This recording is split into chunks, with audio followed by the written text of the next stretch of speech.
In a few villages of eastern India, a large community of silk wearers is learning to dream again.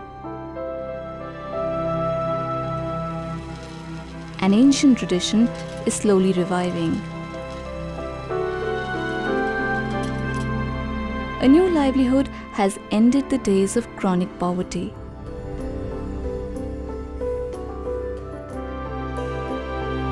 In the forest, the beautiful green caterpillar is spinning silk, but this time a little differently. Thanks to a small team of professionals for thinking out of the box, a new silk route has emerged across the states of Jharkhand and Bihar.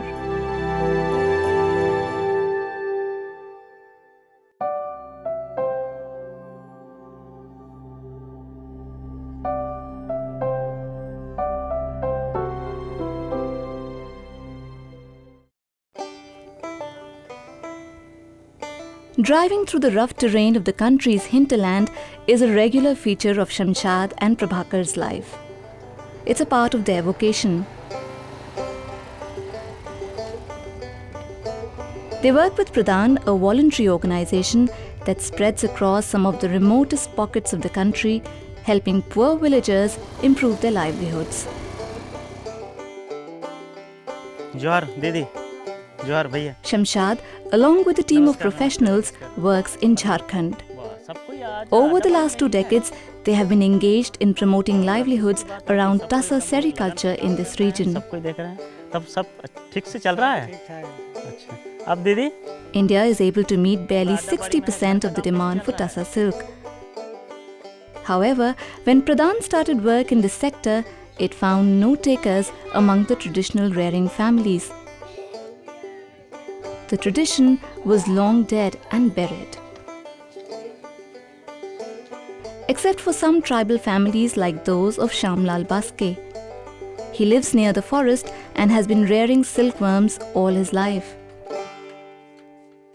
Every year, as soon as he is through with transplanting paddy in the fields, Shamlal and his wife start the preparations for producing tussar cocoons. This fascinating process spans the entire life cycle of a silkworm. To begin with, Shamlal hunts for seed cocoons in the forest, brings them home and hangs them in garlands. In a few days, the adult moths break through the cocoons. The male and female moths meet. And then the female moths lay heaps of eggs. Soon, tiny silkworms come out of the eggs. And in a few days, they rapidly grow into big caterpillars. The caterpillars then spin a cocoon around their body. These cocoons are harvested by the rearers and sold to reelers or weavers who extract silk yarn from it. Shamlal has to often take a loan to buy seed cocoons from the local market. After the moths emerge from the cocoons, he identifies the female moths that have mated and puts them into leaf bags to lay eggs.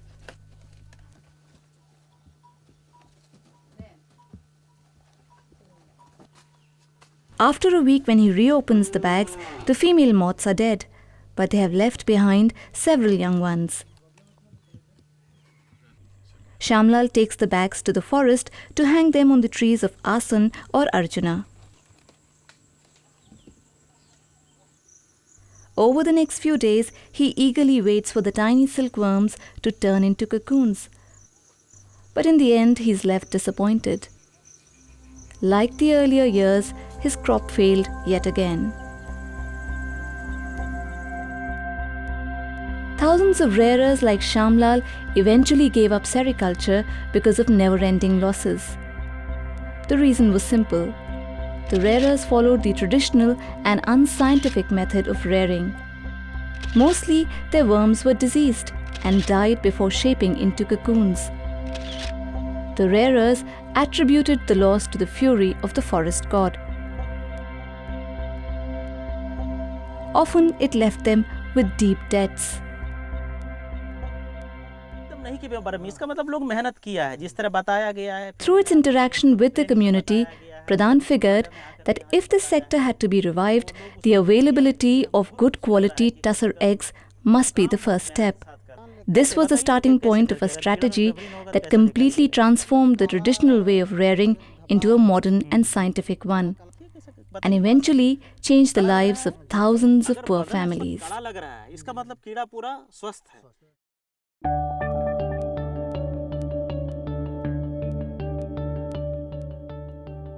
It's the month of July in Inaravaran village.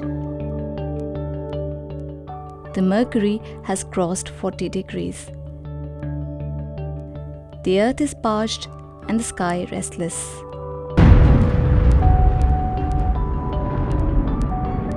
Eventually, the sweltering heat gives way to the monsoon showers.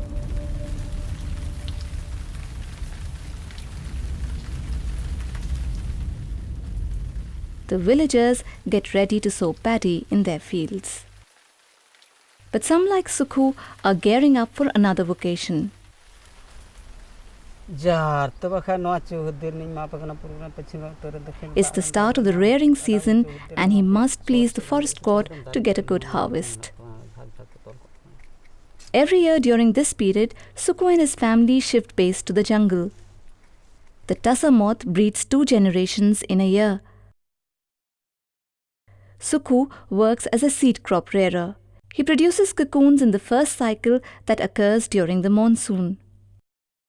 He sells his stock of cocoons to Anil, who runs a grainage in the village. Here, Anil uses the seed cocoons to produce large volumes of tussar eggs, also known as DFLs or disease-free layings. Anil sells the DFLs to commercial rearers like Betka. He produces cocoons during the second cycle that occurs after the monsoons. This cycle produces cocoons on a large scale, which are sold to the weavers who make silk yarn from it. Sukhu is a highly skilled rearer. He has been especially trained to produce the best quality seed cocoons that are free from all diseases. As a seed crop rearer, Sukhu has to practice a lot more care and discipline than an ordinary rearer.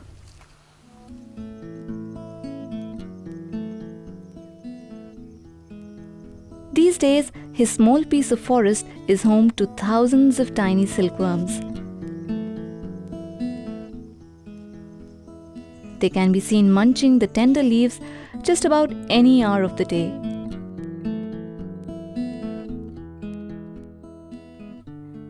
Their mission is to build up enough reserves in their body for the days ahead.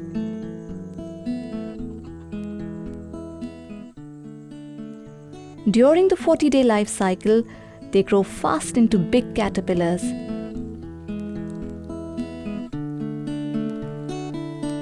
But each time they move to the next stage, they go through a painful process of shedding their old skin.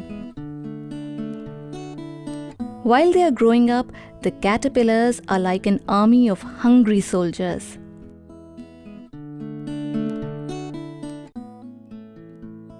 Thanks to their robust appetite, they rip a tree bare in just a couple of days. Sukhu has to constantly shift them to a new tree so that they never remain hungry. The caterpillars are also blind and lack any weapon for self-defense. They are an easy prey for predators like birds and wasps. But under Sukhu's sharp vigil, help is never too far. However, a greater threat comes from invisible enemies like bacteria and viruses. To protect his worms from catching any infection, Sukhu maintains a high level of hygiene in his forest. He frequently applies a disinfectant to the host trees and worms. As the cocoons produced in the first cycle serve as seeds for the second cycle, it is critical that they are completely disease-free. In the last stage of its life cycle, the caterpillar stops eating and gets ready for a hectic work schedule. It secretes a fine filament of protein-rich saliva. For the next 8 to 10 days, without taking a break, the worm spins a cocoon around its body. This unbroken filament is nothing else but silk, which is often as long as 1.5 kilometers. By the end of the 40 days, the worm quietly retires from the buzzing forest life into its cocoon. It's time to catch a long nap.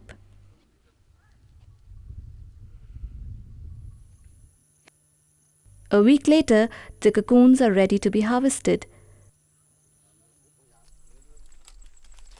Sukhu's perseverance has paid off. Nearly all his worms have turned into good quality cocoons. He will now sell them to a local granage in the village.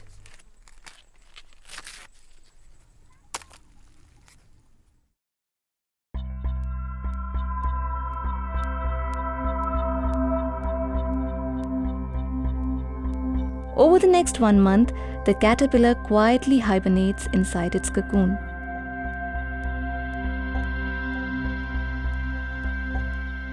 And then, one evening, when the air is hot and humid, it becomes restless to emerge.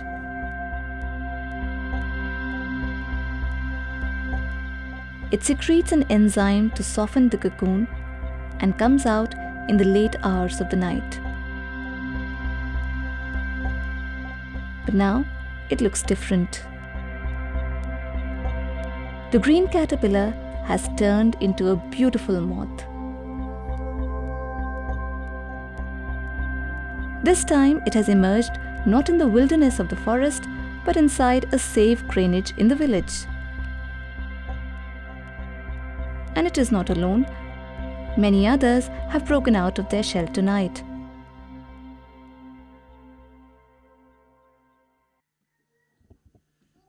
After the moths emerge, they take a few hours to settle and then perform the most important task of their lives. They mate.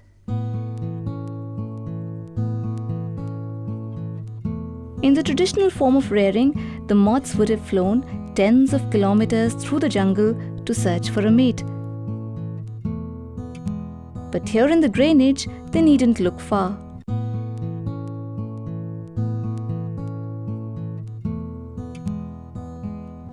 The female moth is yellow in color and it mates only once in her lifetime. The sole purpose of her existence is to fertilize the eggs that she has been carrying within. The male, which is brown in color, is known to mate more than twice. But soon after, he dies. It's the beginning of the end for him.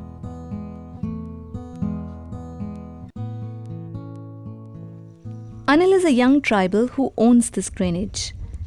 Every year, he buys his stock of seed cocoons from rearers like Sukhu and uses them to produce high-quality tussar eggs. Today is a busy day for him. The moths have mated last night and he has to decouple the pairs today. Each female moth is put into a plastic box where she will lay her eggs. By putting them separately, Anil is able to prevent any diseased eggs from getting mixed with the healthy ones. Over the next 3 days, the female moths lay eggs under cool and humid conditions. As soon as they finish, each female moth is checked under the microscope to detect the incidence of any disease. With practice, Anil is quick to spot the infected moth. These moths, along with their eggs, are burnt immediately. In Pradhan's model, the granage is a critical part of the process. By segregating the disease-free eggs and eliminating the infected ones, the granage checks the spread of bacteria and viruses that used to wipe off the entire crop in the traditional form of rearing. Microscopic examination एक आश्चर्यजनक सफलता मिली यहाँ पर कि एक जो layman जिसके लिए हमको साइंस ग्रेजुएट चाहिए वो हम लोगों ने इतना पक्का कर दिया इनके सम्मिलित प्रयास से कि वो 3 दिन के अंदर उसको माइक्रोस्कोप को खोल भी लेते हैं, लगा भी लेते हैं, हैफाजत भी कर देने के बाद उसको सही कर लेते हैं, स्वयं सलाइड भी बनाते हैं स्मेयर तैयार करके, और वो जो बीमारी जो बतलाया गया है कि यही बीमारी तुम्हारे लिए सबसे घातक है, इसको पहचानो और इस तितली को अलग कर दो। The eggs of the healthy moths are washed and sterilized to rid them of any remaining infection, and then left to dry under shade.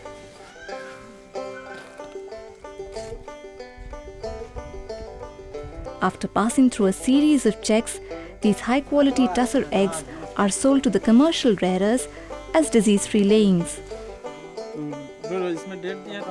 By training and motivating hundreds of village youth to become grainage owners, Pradhan has given them a new confidence and a lucrative source of income. प्रधान नहीं आने से पहले मेरे पास ना तो packet में 5-10 रुपया रहता था, बिल्कुल नहीं था। वो भी अपने गांव मेरे गांव से पूछाए जाने के लिए पैकेट में 5 रुपया रहना भी मुश्किल था। जब से मेरे गांव में प्रधान आया, जिसके घर में पुआल का चवानी था वो कपड़ा बना लिए, जिसके घर में साइकिल था मोटरसाइकिल हो गया, जिसके घर में बैला नहीं था बैला खरीद लिया। अभी प्रधान आने के बाद बहुत कुछ गांव में विकास हुआ और बदलाव हुआ। Betka is a commercial rearer who has been buying DFLs from Anil since 2 years. Today, he has regained faith in rearing silkworms. The availability of good quality DFLs in the village has made a big difference. मच्छरदानी भी plantation में भी लगाना पड़ेगा, उसके लिए तो आसानी है क्योंकि एक ही समान गाछ रहता है सब, ठीक। But the more crucial support has come from Pradhan's training that has completely changed his traditional way of rearing. 10-12 ठो गाछ मिलना चाहिए, फिर उसको ऐसे करके घेरना चाहिए। During the several classroom sessions he attended, Betka unlearned and relearned many things. ठीक है, काला रंग का कीड़ा होता है, बहुत छोटा चींटियों की तरह होता है, ठीक है। निकालने के समय वो पहले अंडा का ऊपर वाला जो छिलका टो होता है वो छिलका को खाता है, ठीक है। पहले खाना वहाँ से मिलता है, फिर जाकर वो पत्ते को चूसता है। He begins by setting up a huge net over his plantation. In a few days, this shelter will be home to newborn worms.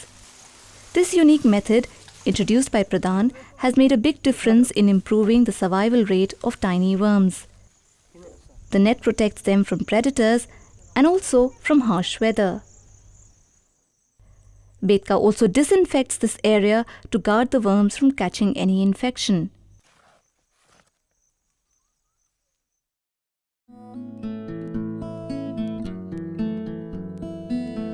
Back home, the moment has arrived. Betka is anxious as he's expecting a new life to take birth. Slowly, a tiny worm breaks through the shell and comes out into a new world. Very soon, the entire pack of DFLs gets hatched. Like all newborns, the tiny worms are eager to explore the world. But first, they are hungry, and so they eat a calcium-rich meal of their own eggshells.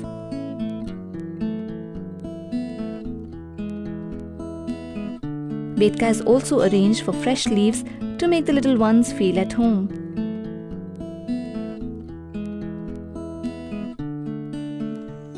As he learned during his training, he quickly transfers the worms to their natural habitat, the Arjuna trees.